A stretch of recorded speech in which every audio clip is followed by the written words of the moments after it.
They couldn't have chosen a better moment, because the Muslim world was in a very fragmented state. The great rulers of the time had died, and into that power vacuum there came this most unexpected enemy, the Crusaders from Western Europe. Who would have thought that a new enemy would come to the Islamic world from that unexpected quarter? It was completely unprecedented. It was a real surprise. The Muslims didn't really know who they were. They thought they were just another lot of Byzantines who were coming, as usual, to be a nuisance and fight on the borders. They had no idea that there was this extraordinary surge of religious fervour and fanaticism coming from Western Europe, and that the aim of this group was Jerusalem.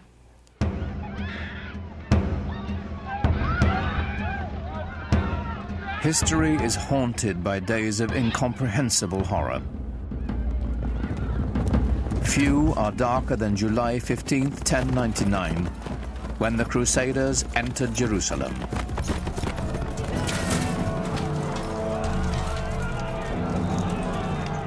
The massacre must have been terrible. The fear, the fleeing of the population. It must have been horrendous.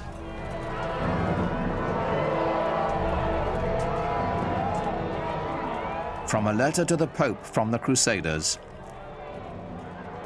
If you want to know what was done to the enemies we found in the city, know this. Our men rode in the blood of the Saracens up to the knees of their horses. They saw the holy city and they were in a state of exultation. And perhaps that's why, when they flooded through the gates of the city, that they were fired up with fanaticism and zeal, and that's why there was this terrible massacre in the name of Christendom. It was a blot on the name of Christendom in the Muslim view, and justifiably so. Even Christians weren't spared. At the Church of the Holy Sepulchre, dozens of worshippers from Eastern sects were massacred. To the Crusaders, they were nothing more than foreigners. The Christian chronicles record the carnage. The Saracens, who were still alive, dragged the dead ones out and made huge piles of them. Such a slaughter of pagans no one has ever seen or heard of. The pyres they made were like pyramids. They shocked the Muslim world when they came. There are a number of extremely moving lamentations in poetry which date from that period. And the Arab poets of the time talk about the feelings of anguish and terror which the Crusaders, or the Franks as they're called in the Arab sources, caused the local people, the old women, the young girls, those who are cloistered away in their houses are trembling with fear. The whole imagery is that of the rape of their land and the terrible impurities caused by these barbarian infidels coming into their sacred space. We have mingled blood with flowing tears, and there is no room left in us for pity. To shed tears is man's worst weapon when the swords stir up the embers of war. When blood has been spilt, when sweet girls must hide their lovely faces in their hands for shame.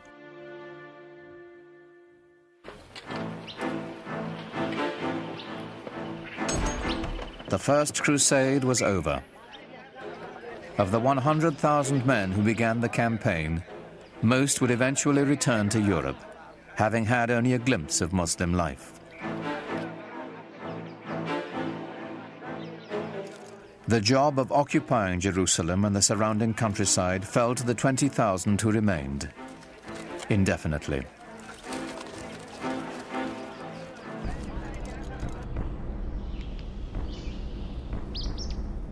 To secure their occupation, the intruders did here what they had done in Europe.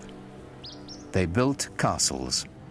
The Crusaders built the finest castles that the Near East has ever seen, and the proof of that is that they're still there. When everything else may have faded away, the Crusader castles remain a living testimony to their presence.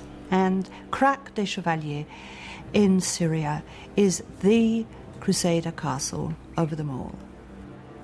It's very, very big, it's strong, it's impenetrable. It's a living example of the way that a number of the Crusader castles couldn't be taken by siege. You can see from miles and miles from it and see the other castles that would have been, in visual distance for communication by fire and smoke signals. It's got, all the accoutrements of a good medieval castle with battlements and turrets and places for pouring boiling oil and other liquids down onto the enemy. But inside that castle, what was life really like? It wasn't merriment and festivity, it was constant fear. You had to be on the lookout in case someone was trying to mine the castle or to climb over the walls with scaling ladders. The people outside, the population, the local peasantry, they were not friendly, so you had to watch their movements all the time. It was a terrifying place. The Crusaders made treaties and broke them. They harassed the traders who passed by their castles. As they raided caravans, the Crusaders learned of a luxurious lifestyle unheard of in Europe. Well, materially, the Crusaders were just blown away by what they found in the Middle East, and they took a lot of it back with them. Inlaid metalwork, textiles, silks, things like that they had just never seen in such quantities before. The good life. These things they brought back to Europe, some as souvenirs, and in fact there was a whole industry that developed in the Middle East of providing souvenirs for the Crusaders to take back.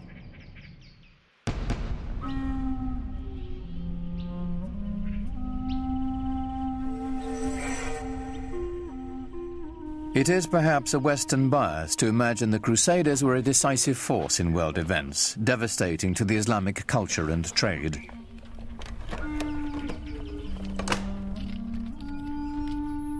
The truth is, while the Knights of the Crusades were bunkering down in their castles, Islam was spreading its influence and flourishing. Muhammad's message rang out as clear and strong as it ever had.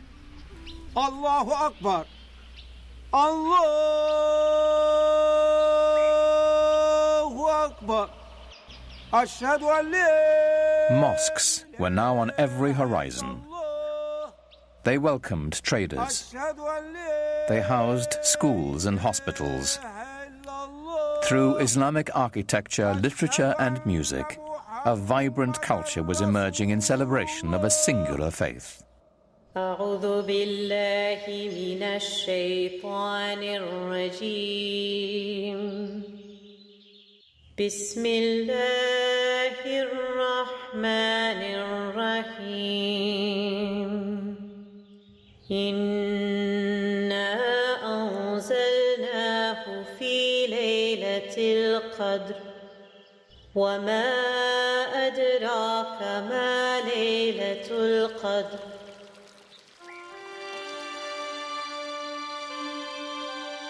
Faith had launched an empire. Culture was now enlivening it. But ultimately, what united it was trade. For the Muslims, trade, like science, brought innovation. Business was expedited by a revolutionary concept called the sac, a check that could be written in Spain and cashed in India. Writing a check assumes that someone's going to honor it and cash it at the other end, and that if you give the money or you have the money in one place, that someone will say, I have access to that somewhere else. So this implies that you have some kind of central bank or central loan organization who's going to be good for the money. So it frees up your ability to travel. It frees up commerce because, again, the money doesn't have to be moved from Samarkand back to Cordoba in order to go back the other way the next year, so that you can base it all on trust and faith. And Muslims became some of the greatest merchants of Middle Ages. And the greatest craftsmen as well. From the Persians, Muslim blacksmiths learned how to fold steel to give it strength and flexibility. The swords made in Toledo and Damascus had no equal in the world.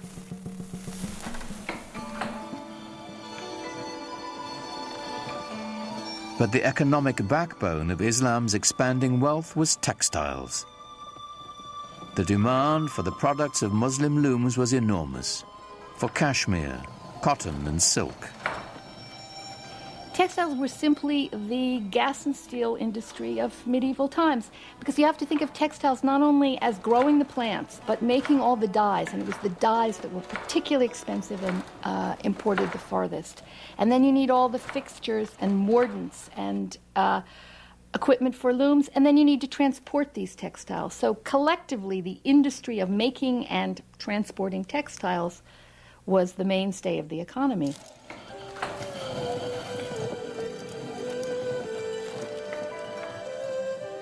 While Europeans settled for coarse woolen and linen garments, Muslims wore brocaded fabrics of organdie, damask and taffeta, words that came into the English language from Arabic and Persian. The fabrics that were produced in the Islamic world were among the finest ever produced. And they were made of not only plain linen or cotton, but also very, very fancy silks, cloth of gold where silk thread is wrapped with gold, and with very, very complicated patterns. These complex patterns were coveted by wealthy Europeans and the church as well.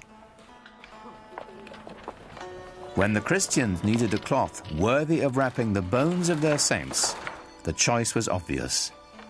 They looked to a Muslim loom. But sometimes the fabrics were trimmed with decorative Arabic text from the Holy Quran. And so the words of the Prophet sometimes appeared in shocking proximity to Christendom's holiest icons. It is not unusual to find in Italian Renaissance paintings, for example, to find paintings of the Virgin wearing a robe of very fancy patterned cloth and precious silks embroidered with gold or woven with gold designs.